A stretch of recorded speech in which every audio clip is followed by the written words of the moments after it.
जय हिंद all and welcome back to Trishul defence academy. मैं आशीष मिश्रा फिर आपके साथ एक बार नए टॉपिक पे। हर फीमेल कैंडिडेट के मन में एक ही सवाल है, क्योंकि लगातार कमेंट भी आ रहे थे कि एमएनएस में मिनिमम कितने साल काम करना कंपलसरी है। क्या एमएनएस की जॉब सेफ है? अगर अगर एमएनएस का हमने एप्लीकेशन फॉर्म सबमिट कर दिया है तो क्या हम विड्रॉ कर सकते हैं, या अगर एमएनएस मिलिट्री नर्सिंग सर्विस में ट्रेनिंग पीरियड में तो क्या हम जॉब को लीव कर सकते हैं कि नहीं। तो इन सभी मुद्दों पे आज हम डिस्कस करेंगे वन बाय वन। आशा करते हैं कि वीडियो आपको जरूर आपके सारे डाउट को क्लियर कर देगी। एमएनएस मिलिट्री नर्सिंग सर्विस एक ऐसी विंग है जो Indian arm force medical services में as a female nurse assistant के रूप में आपको एज अ ऑफिसर की एक रिस्पॉन्सिबिलिटी मिलती है इंडियन आर्मी में, जिसका आपका जॉब एंड रिस्पॉन्सिबिलिटी होती है health care and medical support provide करना सोल्जर और फैमिली को, उनके फैमिली को। अगर हम बात करें तो ये पर्टिकुलर एक फीमेल एस्पायरेंट के लिए फॉर्म निकलता है। फीमेल कैंडिडेट के लिए एक सुनहरा मौका होता है कि मिलिट्री नर्सिंग सर्विस के थ्रू इंडियन आर्मी में वो काम करें। और इसमें मिनिमम जो क्वालिफिकेशन होती है वो 10+2 होती है, जिसमें फिजिक्स केमिस्ट्री बायो आपका जरूरी है। फिजिक्स केमिस्ट्री बायो के साथ साथ आपका नीट का स्कोर बहुत जरूरी है। आप नीट स्कोर के ही भी आप एमएनएस का फॉर्म फिल कर सकते हैं। जब नीट का रिजल्ट डिक्लेयर होता है तो जो आपका नीट का स्कोर होता है उसके अकॉर्डिंग जो आपकी कट ऑफ होती है, देन आप ज्वाइन इंडियन आर्मी में जाके आप एमएनएस का फॉर्म भरते हैं। अगर हम बात करें एमएनएस की जॉब सेफ है कि नहीं, एमएनएस की जॉब कैसी है, तो एमएनएस की जॉब बहुत प्रेस्टिजियस जॉब है। आप जब एमएनएस की ट्रेनिंग कंप्लीट करते हैं, 4 ईयर की बीएससी नर्सिंग का आपको कोर्स कंप्लीट करना होता है, उसके बाद आपको जो रैंक मिलती है वो लेफ्टिनेंट की रैंक मिलती है इंडियन आर्मी में।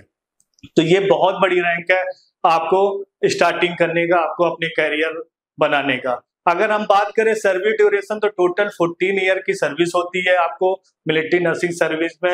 एज अ लेफ्टिनेंट से आपका करियर स्टार्ट होता है। आप 14 ईयर्स की आपकी सर्विस होती है इंडियन आर्म फोर्सेज में। अगर हम सिलेक्शन प्रोसेस की बात करते हैं तो सिलेक्शन प्रोसेस कुछ ऐसा है कि आपको सबसे पहले आपकी मिनिमम क्वालिफिकेशन 10+2 होनी चाहिए। 10+2 के साथ साथ आपको नीट का एग्जाम देना पड़ेगा। नीट का एग्जाम जब आप देंगे तो आपका रिजल्ट आने के बाद एक नीट स्कोर मिलेगा। उसके बाद आपका एमएनएस का कट ऑफ निकलता है। उस कट ऑफ के अकॉर्डिंग आपके नीट स्कोर के अकॉर्डिंग आपकी शॉर्ट लिस्टिंग होती है। जब आपकी शॉर्ट लिस्टिंग कंप्लीट हो जाती है देन आपका एमएनएस का स्क्रीनिंग प्रोसेस स्टार्ट हो जाता है। प्रोसेस कुछ ऐसी तरह से है कि पहला आपका सीबीटी एग्जाम होता है, जिसको हम लोग टॉगी बोलते हैं, test of general intelligence and English का होता है। उसमें कुछ एमसीक्यू टाइप के क्वेश्चन होते हैं, नेगेटिव मार्किंग आती है। प्लस उसके बाद जब आप सीबीटी एग्जाम क्लियर कर लेते हैं तो आपका साइकोलॉजिकल असेसमेंट और इंटरव्यू भी होता है। उसके बाद जैसे ही आप इंटरव्यू देंगे, इंटरव्यू देने के बाद आपका मेडिकल प्रोसेस होता है, जो आपको मेडिकल हॉस्पिटल दिल्ली में रिपोर्ट करना होता है सारे डॉक्यूमेंट के साथ। उसमें कुछ मेडिकल्स के पॉइंट है जो आपके सारे मेडिकल चेकअप होते हैं। तीनों प्रोसेस कंप्लीट होने के बाद दैट मीन सीबीटी एग्जाम, आपका साइकोलॉजिकल असेसमेंट, इंटरव्यू प्लस आपका मेडिकल, 3 प्रोसेस में जब ये कंप्लीट हो जाता है देन आपकी फाइनल मेरिट लिस्ट बनती है, जो ज्वाइन इंडियन आर्मी ही अपनी वेबसाइट पे पब्लिश करता है। जब आप ज्वाइन इंडियन आर्मी की वेबसाइट में जब मेरिट लिस्ट निकल जाएगी, आप वहां पे आपका फाइनल सिलेक्शन, आपका लिस्ट में नाम आ जाएगा, देन आप ट्रेनिंग पीरियड के लिए चले जाते हैं। उस ट्रेनिंग के दौरान आपको जब मेडिकल हॉस्पिटल में आपको जाते हैं तो आपको वहां पे 4 साल की बीएससी नर्सिंग का कोर्स होता है। उस 4 साल बीएससी नर्सिंग करना इंपॉर्टेंट होता है।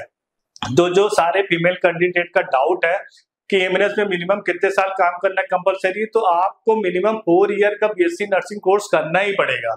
और अगर आप, सेकंड क्वेश्चन आता है कि अगर आप विड्रॉ करना चाहते हैं फॉर्म या आप एमएनएस की जॉब को लीव करना चाहते हैं, तो मैंने पहले भी बताया आप लोगों को लास्ट वीडियो में कि एमएनएस जब आप ज्वाइन करते हैं तो आपको इंडियन आर्मी एक बॉन्ड साइन कराता है। इंडियन आर्मी जब बॉन्ड साइन कराता है तो उसकी पेमेंट फीस होती है। तो जब आप जॉब अगर लीव करना चाहेंगे तो आप इंडियन आर्मी का जो बॉन्ड होता है उसकी आपको फीस सबमिट करनी पड़ेगी, देन आप वहां से आप विड्रॉ कर सकते हैं, वहां से आप लीव कर सकते हैं। तो आशा करता हूं कि सारे एमएनएस कैंडिडेट का ये डाउट क्लियर हो गया होगा। जो आपका क्वेश्चन था कि एमएनएस में मिनिमम कितने साल काम करना जरूरी है और एमएनएस की जॉब सेफ है कि नहीं सेफ है, और एमएनएस में एप्लीकेशन विड्रॉ कर सकते हैं, लीव कर सकते हैं जॉब की नहीं, तो 4 year BSc nursing is mandatory for all candidate. और आपको उसके बाद अगर आप कोई विड्रॉ एप्लीकेशन करना चाह रहे हैं तो आपको पेनाल्टी फीस बॉन्ड की पे करनी पड़ेगी ज्वाइन इंडियन आर्मी को, उसके बाद ही आप लीव कर सकते हैं। अगर तब भी आपको कोई डाउट लगता है, आपको कोई क्वेश्चन आपके माइंड में है, तो हमारे दिए गए नीचे नंबर IVR पे 84000830 पे आप कॉल कर सकते हैं, या आप हमारा डाउनलोड ऐप कर लीजिएगा। वहां पे सारी एमएनएस के बारे में डिटेल्स वीडियो पड़ी हुई है। अगर आपको तब भी कोई क्वेरी आती है माइंड में, तो आप नीचे दिए गए कमेंट बॉक्स में अपना सिंपल क्वेश्चन पुट कर दीजिएगा, हम उसका प्रॉपर आपको रिप्लाई कर देंगे, बेस्ट से बेस्ट सोल्यूशन आपको प्रोवाइड कर देंगे, जो कि आपके माइंड के क्वेश्चन को, आपका डाउट को क्लियर कर देगा। आशा करते हैं आज ही के ये सारी चीजें आपकी क्लियर हो गई होगी। बाकी आपसे फिर मिलते हैं नेक्स्ट वीडियो में, तब तक के लिए जय हिंद, जय भारत। अब डिफेंस एग्जाम क्रैक करना हुआ और भी आसान, त्रिशूल डिफेंस एकेडमी लेकर आए हैं बिल्कुल ही एडवांस लर्निंग ऐप। तो आज ही ज्वाइन करें और स्टार्ट करें अपनी ऑनलाइन क्लासेस।